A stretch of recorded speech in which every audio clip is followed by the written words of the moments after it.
Let's spend a moment cultivating our motivation and bringing compassion into our motivation for being together today. Thinking that we will learn about ourselves, learn about life, so we can transform our mind and with compassion make a beneficial contribution to the welfare of other living beings.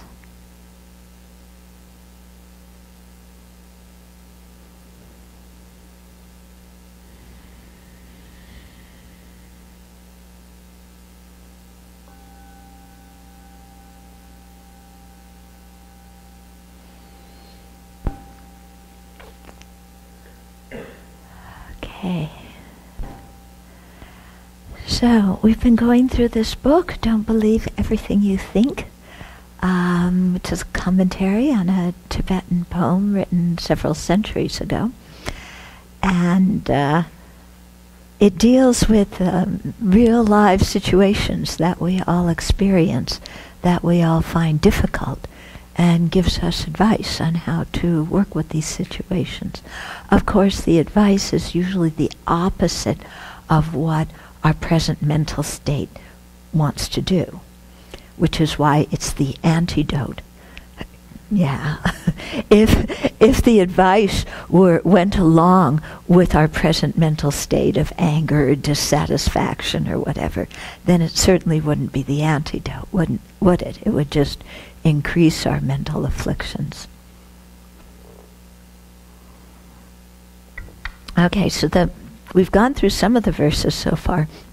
If you are interested in them, they're on the website, on the Shrivasti Abbey YouTube channel, right? Huh? Yeah. So you can go and listen to them there. Today we're doing verse 13, which is about transforming suffering. Okay. So even if someone tries to cut off your head when you haven't done the slightest thing wrong, out of compassion take all her misdeeds upon yourself. This is the practice of bodhisattvas. Okay, so bodhisattva is somebody with great compassion who aspires for full awakening for the benefit of all living beings. Okay, so the situation is, even if somebody tries to cut off your head, that's pretty extreme, isn't it? Yeah, I mean, it happens in some places in the world, but usually, that's not what we face, okay? But he's saying even in that horrendous, dire situation where somebody tries to cut off your head, and when you haven't done the slightest thing wrong. Okay, so it's not like, you were a criminal and botched things up and harmed many living beings and you're getting your retribution by the justice system. It's, you haven't done anything wrong. And, somebody's totally lambasting you, harming you in various ways, up to the point of cutting off your head. But meanwhile, you haven't done anything to warrant that kind of treatment. Mm-hmm. Now, clearly, sometimes when when people mistreat us, most of the time actually, when people treat us poorly, we feel like we're innocent victims of their bad moods and their anger and stuff like that, don't we? Yeah, it's never our fault. Yeah, it's never our fault. I had a friend who did conflict resolution training and mediation, and he said, I went to one of his workshops, and he commented how it's always the nice cooperative people who come to his workshops, never the people who are uncooperative, So I have the same thing. I always have the sweet, innocent people who never do anything to irritate anybody else come to the Dharma talks, right? Aren't we all sweet, innocent, benevolent, kind? We would never do anything. Well, maybe we do something to set other people off, but not deliberately, just accidentally. Or as my mother used to say, accidentally, deliberately. You know, like you know somebody else's buttons? Yeah? Then you just so sweetly, innocently,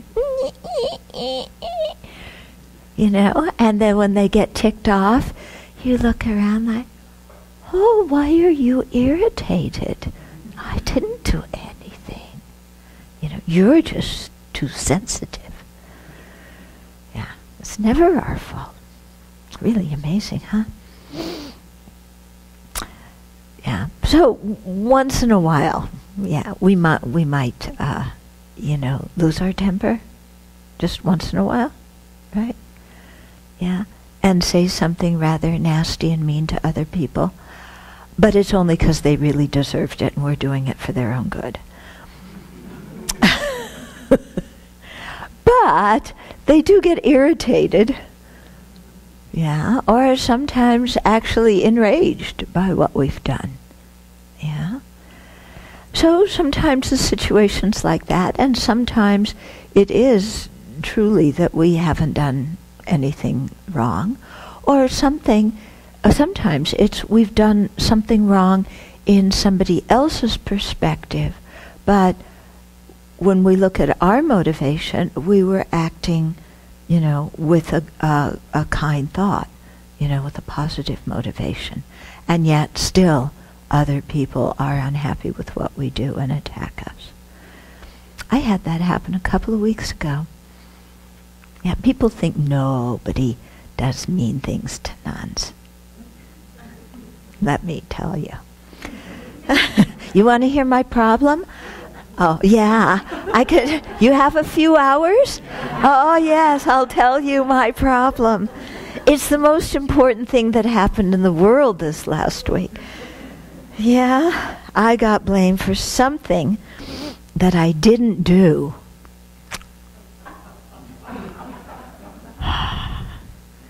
And something I did do with a kind motivation, they didn't like.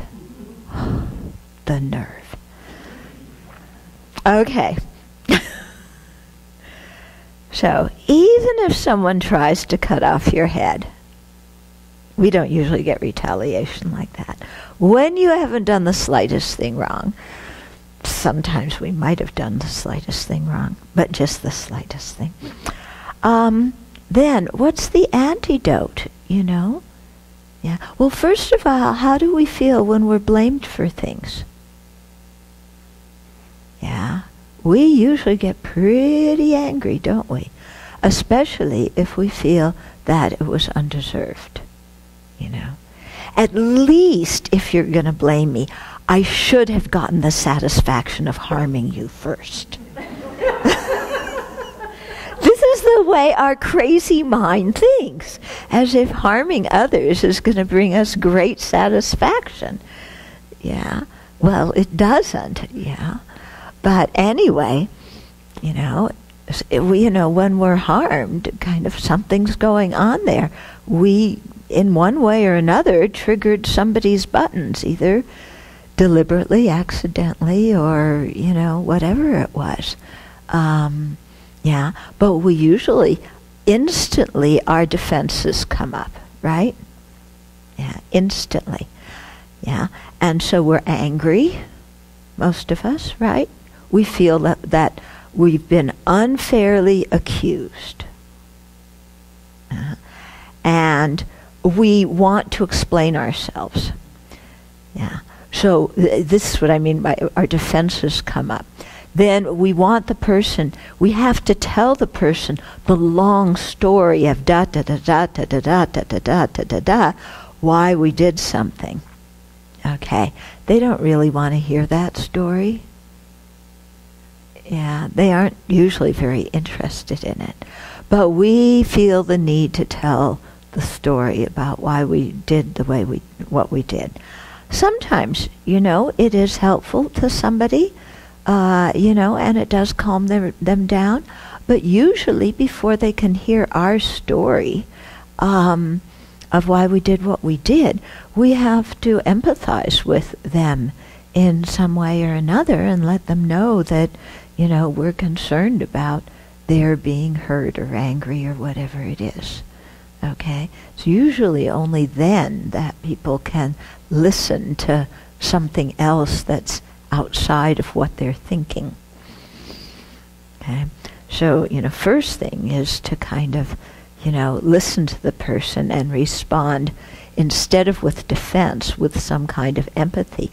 Empathy does not mean that we take responsibility for their feelings and that we blame ourselves, for something that is a misunderstanding or whatever.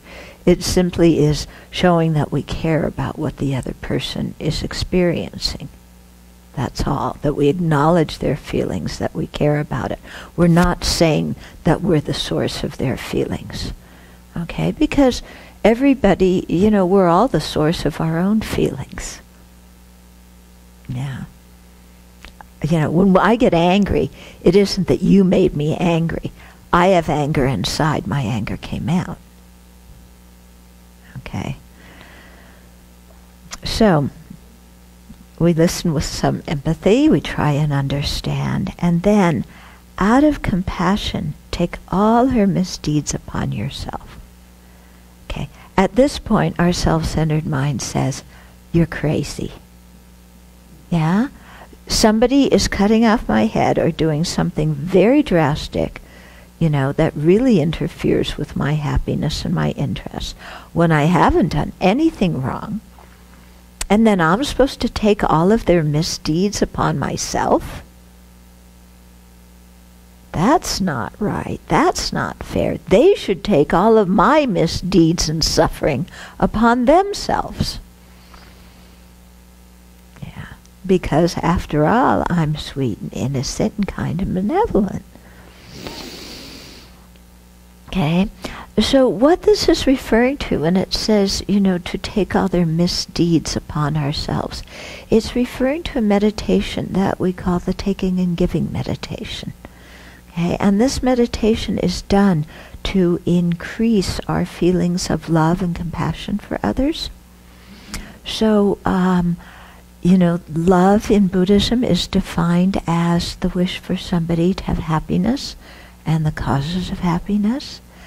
And compassion is the wish for them to be free of suffering and the causes of suffering. That's all. Okay? So, in our meditation, we're trying to increase our feelings of love and compassion. And we do this through this taking and giving meditation. And prior to the meditation, we've done a lot of reflection about the kindness that other living beings have shown us, our dependence on them, how they have benefited us so much, not only the people we know, but also strangers, and also even people who have harmed us. If we look at it in a certain way, we see that they've benefited us. And we've also done a lot of meditation reflecting on the misery that other sentient beings, other living beings go through, physical misery, mental misery, just the whole situation of cyclic existence. And so we've spent some time reflecting on this and generating a feeling that wants them to have happiness and to be free of suffering, because we realize that they're just like us, that our happiness is not more important than theirs, that our suffering doesn't hurt more than theirs, that we all equally are worthy and deserving of happiness and not misery. Okay, so we've done a lot of reflection on that.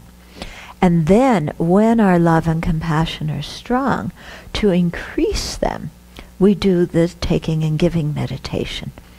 Okay, so usually in life, when there's suffering, when there's a problem, we're very happy to give that to other people. Yeah? When there's difficulty at work, you can fix it. Yeah? When there's something inconvenient to do, you can figure it out. Right? Yeah? Whenever possible, we wiggle out of doing what we don't want to do and give it to other people to do. Hmm?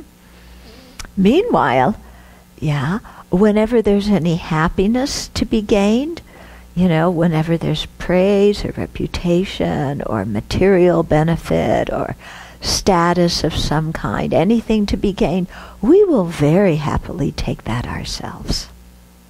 Okay, this is how our self-centered attitude works, isn't it? There's a problem, something bad, you can have it. If there's something good, I'll take it. Okay, that's the self-centered attitude.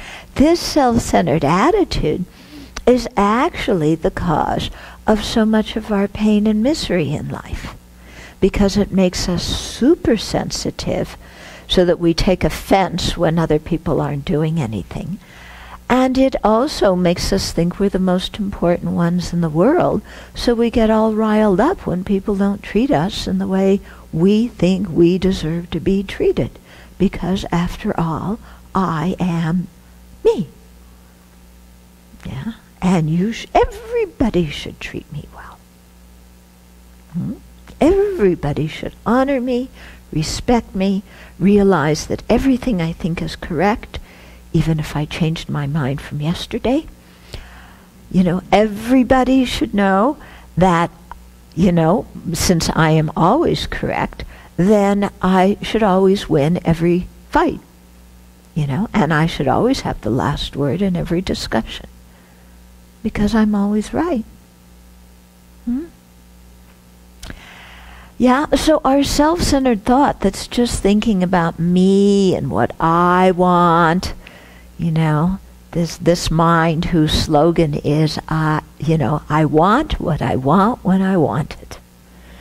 Yeah, that mind actually creates a whole bunch of problems for us, because, when we're acting just from our own perspective and not considering the feelings of others and being demanding and selfish, then, it sets other people off and it makes them unhappy, and understandably so, And then, of course, when we've made other people unhappy, they, let us know that they're unhappy in no uncertain terms, and then we have more problems.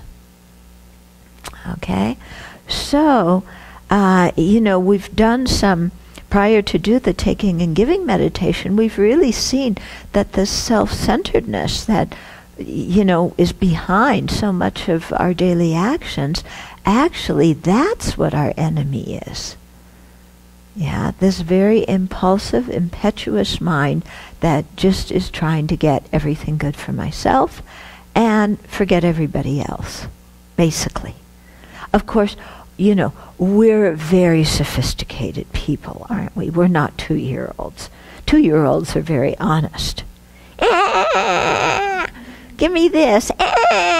No, I won't do that. We're adults. Yeah.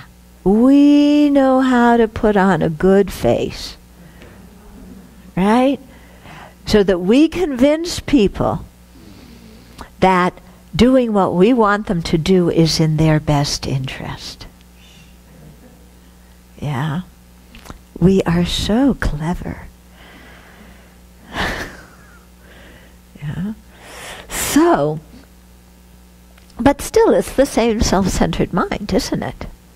And, inside we throw tantrums when we don't get what we want, even though we don't show that on the outside. Of course, we behave very nicely on the outside until we make some nasty remarks about somebody behind their back. Yeah.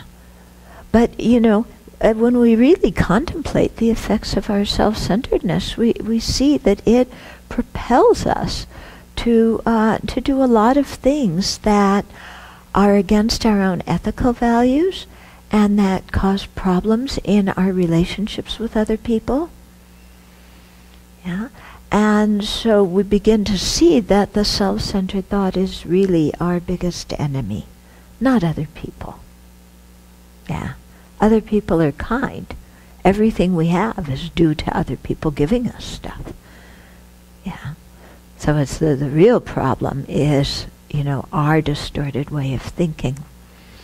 So when we have some confidence in that, and then we also think about the benefit of helping others. And the benefit not just of helping them, because we can't directly help everybody, but just the benefit of cherishing everybody.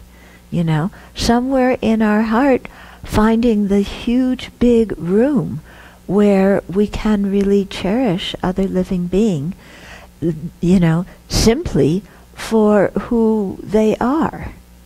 Not because they do something nice to us or agree with us or whatever, but just because they are a living being. That's all. Yeah. And to cherish them for that reason and want to be of benefit to them for that reason. You know, because we're all exactly alike. Yeah. I know this is the total opposite of what, you know, our country's media is teaching us nowadays. And it's the opposite of the examples we're getting from people in government and people in big industries and corporations and Wall Street, where it seems like everybody's out for themselves. But, hey, I don't mind being different than those people. Yeah? I don't want to be like them.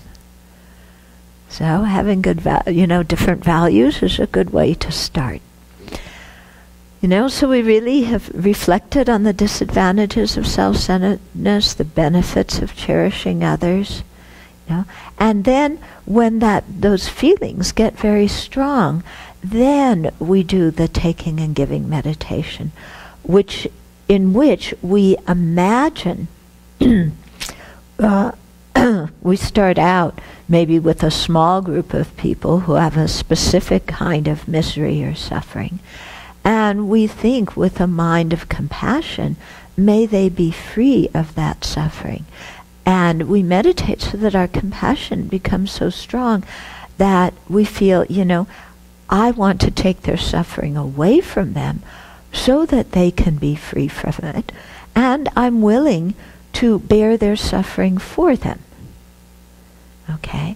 And so at that point in the meditation, you know, we visualized people, you know, in front of us who have a particular kind of misery.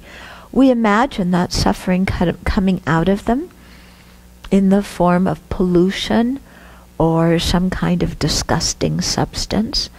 And it comes out of them so that they are then free of their suffering. And we imagine taking this pollution, which is their suffering, upon ourselves because our compassion is so strong that we're willing to bear it for them.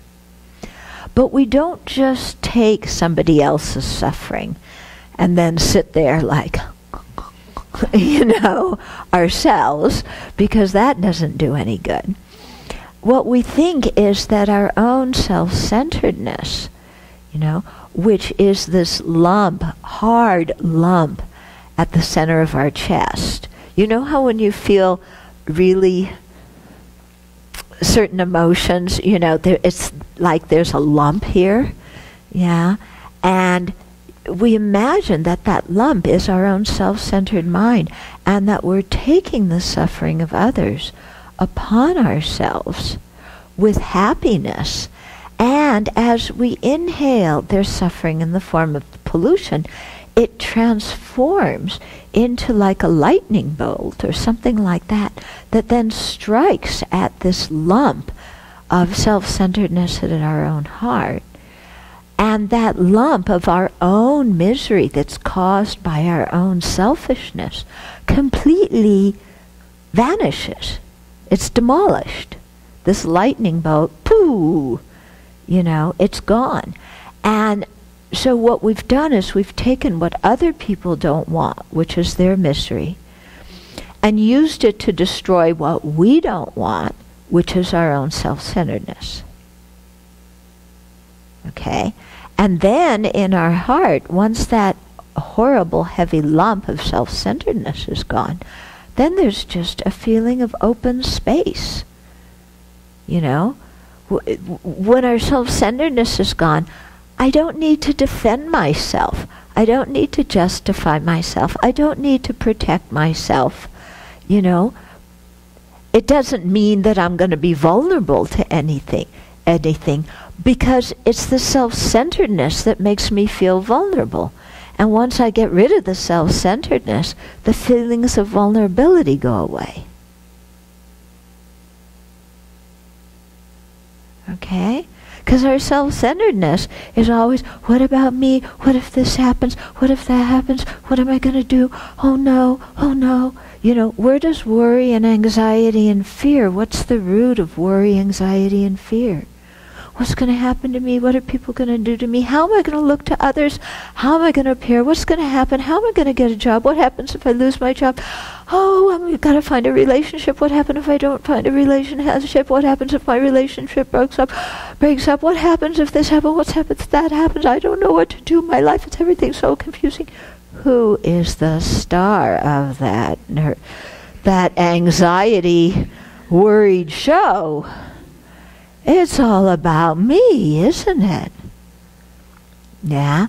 So once we put that self-centered mind down, we don't have to spend so much money, so much time or money thinking about what's going to happen to me. Yeah? Because the thing is, the anxiety and worry and fear do not protect us. Yeah, wisdom and compassion protect us from harm. Anxiety, worry, and fear don't protect us. They make us crazy, as we all know, because we suffer from them. Yeah, so if we drop the self-centeredness, we can drop the worry, anxiety, and fear. Then the feeling of vulnerability isn't there, and then we can just be with what is, with wisdom and compassion, you know? So it doesn't mean we become the world's doormat. It doesn't mean we let people do whatever they want. But we approach people, we approach the world with a feeling of kindness and compassion instead of a feeling of, you know, what are you going to do to me? Which, of course, our media likes to instill in us. So then there's this space in our heart. Yeah. Then in that empty space in our heart, we generate a feeling of loving kindness for others, wanting them to have happiness in its causes. And then again, in our imagination, we visualize taking our body, our possessions, and all of our spiritual merit, spiritual energy, multiplying it and transforming it into whatever anybody else needs and sending it out into the universe without any feelings of loss ourselves. Okay? So sometimes it's easier to start thinking of transforming our possessions and giving our possessions away. Yeah, when we do that, we usually start with something we have that we don't like, that we want to get rid of. You know, that's how our generosity starts. But gradually, you know, it can build up to even things we like and so on. So it's very nice, you know, think of the things that you have and think of people in the world who can use them, or even think of animals, you know, who can use different things, and then you imagine taking your possessions and they transform into whatever or whoever anybody else needs. And with a feeling of loving kindness, you send it out. So, you know, whoever needs a washing machine, you send them a washing machine. Whoever needs a new house, that you send them a house. Whoever needs this or that, you send them what they need, you know. You imagine also taking your body and multiplying it and transforming it and sending yourself out so that you become whoever anybody else needs. So somebody else needs a friend, you become their friend. Somebody needs a teacher, you become the teacher. Somebody needs a handyman around the house or a garbage collector, you become that. You know, you just do what you imagine. I mean, you imagine becoming what and doing whatever could benefit other living beings. And you do this with a feeling of love, with a joyful, happy mind. And then with our spiritual energy, our spiritual merit, that too, instead of saving it for ourselves, we imagine giving that away and sending that out into the world so that it becomes whatever others need, so that they can meet whatever spiritual path is most suitable for them according to where they're at this particular moment. And we send it out so that they can have all the good conditions they need to be able to practice the path and develop ethical conduct and love and compassion and wisdom. Okay? And so we do all of this in our imagination, taking their suffering, destroying our own self-centeredness, giving them, with a happy, joyful mind, our body, possessions, and merit. And then they receive all these things, and now they all become happy and satisfied, and they're able to practice the path, and at the end of the day become fully awakened Buddhas. So we imagine that whole thing, and it's really nice. Yeah. And it's especially good, to do with the people who we don't like, who are usually the ones that, forget about taking on their suffering. We want to give them more suffering. But actually, when you think about it, the people who harm us, why are they harming us? Is it because they're happy? Yeah. They woke up that morning and they said, it's a beautiful day in Eastern Washington. I think I'm going to go make somebody miserable. Yeah. They don't think that. Why do people harm us? It's because they're unhappy. So especially those people, if we can imagine taking on the source of their unhappiness. Maybe it's their feelings of guilt and shame. Maybe it's financial problems. Maybe it's relationship problems. Maybe it's even a personality trait that makes it difficult for them to live happily with others. Whatever it is, we imagine taking it away from them, with a feeling of compassion. And then it becomes something to destroy our own self-centeredness. And then, when that person is free from their suffering, they're not going to do what is so harmful to us or others anymore. Because once they are satisfied and happy, they don't have any reason to do anything damaging. Yeah? And so then we imagine giving them, transforming our body, possessions, and merit and sending it out to them. And they receive it. They're able to practice the spiritual path, gain the realizations, become fully awakened Buddhas. And isn't that wonderful? So not just our friends and family, who it's easy to wish them well, but also the people that harm us, that we think are so obnoxious, to imagine them transforming.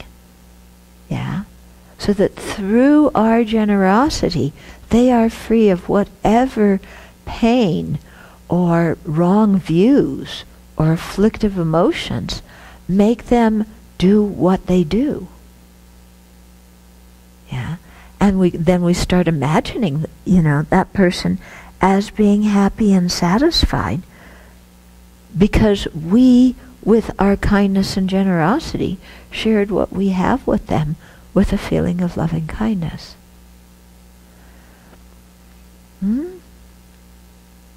So this is, a practice that we're being advised to do in this verse. It's not an easy practice. Sometimes when we think of the taking and giving meditation, we get a little bit worried. Somebody's suffering with cancer. If I imagine taking on their cancer, I might get it. First of all, you're not going to get somebody else's cancer by doing this meditation. Because we cannot take somebody else's karma. We imagine taking it, but in actual fact, we can't. So don't worry about getting sick. However, even if your mind says, oh, I might get sick, then you say, that's my self-centered thought again. I don't want to get sick.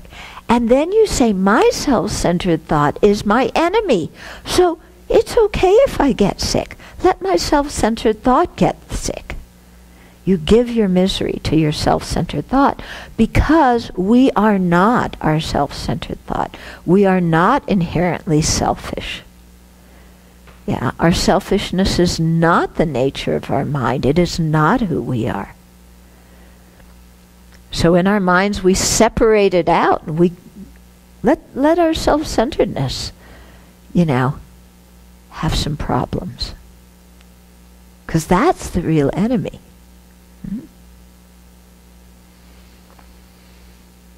Okay, so that's what we're being told here. In each of these chapters, there's some stories that people told me, real life stories about that illustrate the verse. So there's the one in here is quite good. I thought I would read it to you. So this is the story. He didn't, when he wrote it, he didn't know that I was doing a book and needed stories. He just wrote and told the story, and then I wrote and asked if I could put it in. Okay, so it's somebody, because we do prison work at the Abbey, so it's somebody who was incarcerated. And he told us, he said, I'm incarcerated, and today was feeling rather strong aversion to a certain officer. He's being very polite. Okay. We had a horrible storm. It was raining and the wind gusts were up to 50 miles per hour. I had to go outside to turn in my college books. These were in the good old days when they let inmates take college classes. Unfortunately, they've cut so many of those programs now. Anyway, he said, I had to go outside to turn in my college books, which left me out in the rain at 8:45 in the morning. The next regular unlock, which is the time when we can move about and where I could go inside, wasn't until 10 o'clock, an hour and 15 minutes later. I asked the building control officer to let me in according to my ducat, which is a pass I had to turn in my books, okay, which should have let him in. He came to the window and he asked, what kind of ducat? And when I told him it was for turning in my books, he said, come back at 10 o'clock, which meant I would have to be out in the rain and wind for an hour plus. Over the course of an hour, many inmates went in and out with the officer. Clearly, he was letting in and out only those who he wanted to. At one point, he even let out and back in my cellmate. He made sure to only let him in, although he only had to press the same buttons to let us both in. So I stood out there, feeling the rain soak through my many layers of clothes. I tried to maintain peace of mind. I thought about all the animals who had no warm clothing, blankets, or cups of coffee.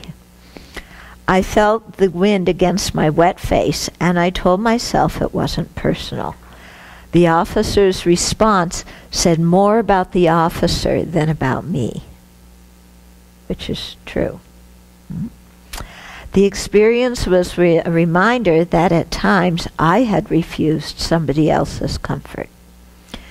At 9:50, the power went out, and he had to let the 8 to 10 people who weren't worthy back in. That's how I felt, unworthy of a little compassion. Now at 4:50 in the afternoon, as my clothes are hanging on makeshift hooks and are still wet, I consider missing dinner to avoid wearing those wet clothes back into the rain. Truthfully, I'm still not feeling equanimity. But at the same time, I realize a few things. One, it isn't bringing me peace to hold on to my anger. Two, I'm pretty sure that officer isn't thinking about me out in the rain. And three, it does no good for anyone to fight dependent arising and emptiness. Okay? Does no good to fight the reality of a situation. While this letter hasn't been helpful in terms of explaining equanimity, it is helping me to see how hooked I am by this morning's events. Why do we hold on to our labels of friend, enemy, and stranger? Does holding on to the officer as an enemy perpetuate behavior on his part towards me? Does it predispose me to expect negative responses in the future? This touches on the need to go beyond hope and fear and to just let each moment be as it is. And yet, I suppose what I feel is attachment to a victim stance. Poor me. But wait, I have the Buddha nature. So maybe what I really have is a mistaken identity. Then I realize it is all conceptual stuff that keeps me attached to the past. I breathe in, breathe out, and let it all go. Beautiful, isn't it? Yeah.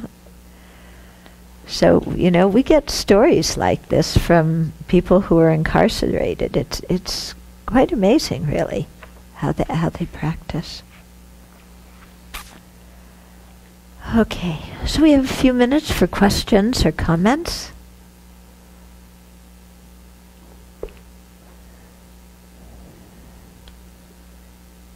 This is your chance. Yeah.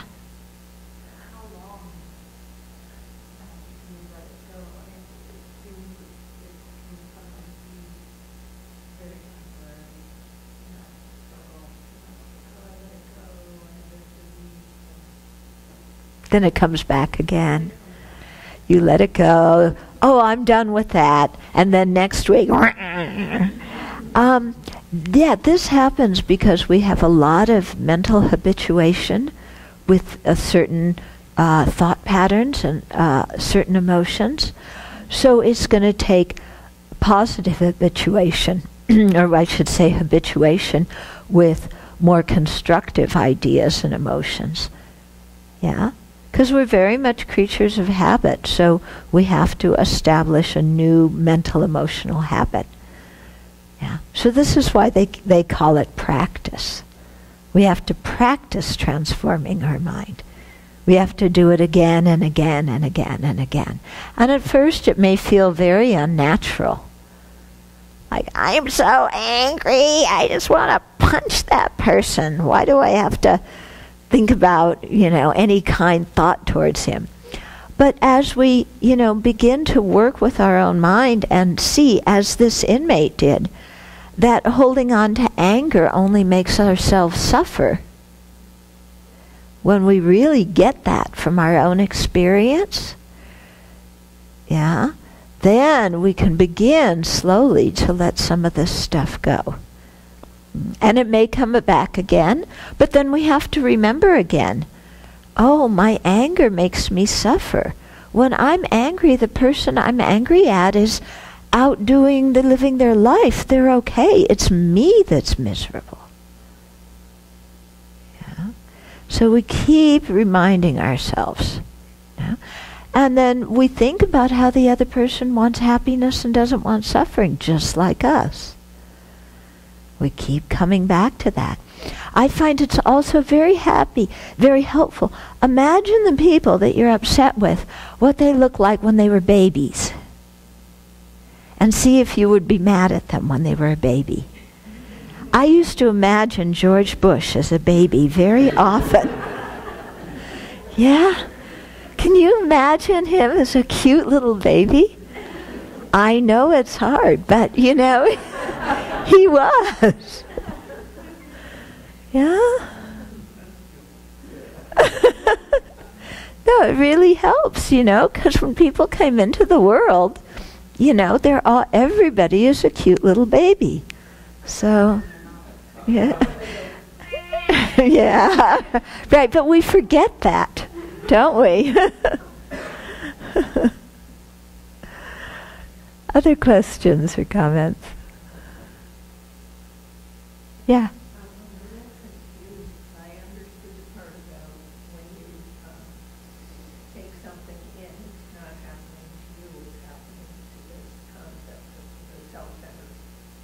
Mm-hmm. But I mean, the taking in, you said you're not taking in their karma. Yeah, but you imagine, we cannot take somebody else's karma, but we can imagine taking their karma. We can imagine taking their suffering, because just imagining that helps us to increase our compassion.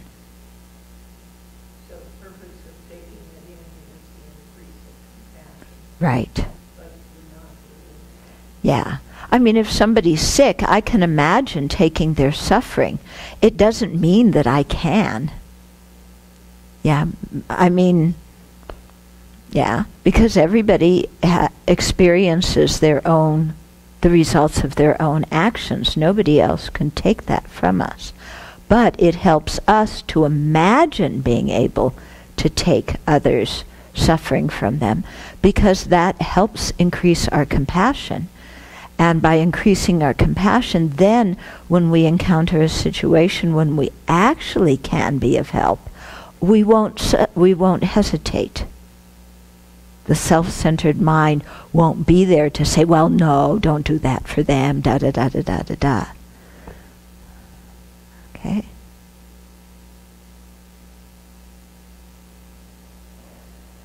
Okay. Oh, yeah? When you have, for example, students into a relationship, or take a parent and a young adult, and young adults, maybe they want something, immediately, maybe to buy some new shoes or a computer, they want money from their parents, and they get really miserly and really angry. And you want, as a parent, that your child is happy, right? Mm-hmm. But you can't definitely fulfill this wish. Mm-hmm. So is there atonement also an opportunity? If you don't want to give that, you have to make what. Right. Okay. So this is a very good question. So as a parent, you may have a child who's a young adult who wants something, and they're saying, I want this, get me this, get me that. And maybe you don't have the money to do it, or also you know that if you do it, it's just going to spoil the child, So then how do you do the taking and giving meditation here? Do you imagine giving them everything they want? Yeah? And then actually go out and buy it for them as an act of generosity? No, because this is where you have to use wisdom with your compassion. Okay? If you have a child who's very demanding, it doesn't help them to always give them what they want, because then they don't know how to function in the world. Yeah, and they're going to grow up to be a miserable adult because they can't deal with the frustration of not getting what they want.